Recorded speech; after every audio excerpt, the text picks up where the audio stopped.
মসজিদের ইমামের বুকে লাথি মারলেন যুবলীগ নেতা।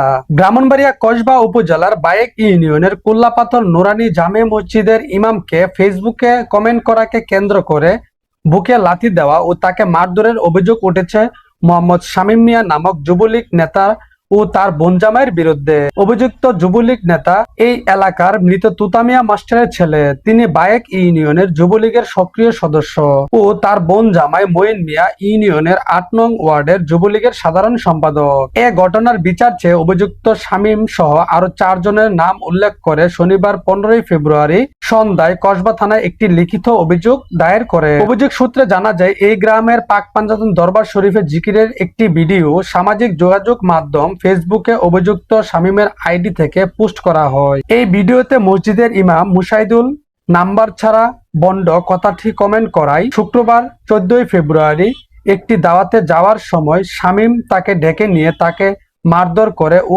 তার বুকে লাথি মারে। তবে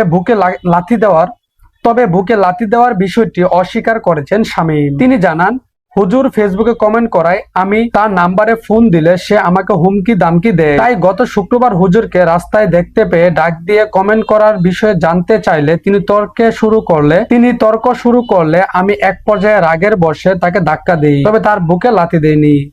তবে এ ঘটনার পর থেকে সামাজিক ও মানসিকভাবে ভেঙে পড়েছেন এই ইমাম। তিনি জানান, শামীম ও তার বোন জামাই মঈন খান মিলে আমায় মারধর ও বুকে লাথি দেয়। তিনি বলেন, আমি কেন হক কথা বললাম, আমি এর সুষ্ঠু বিচার চাই।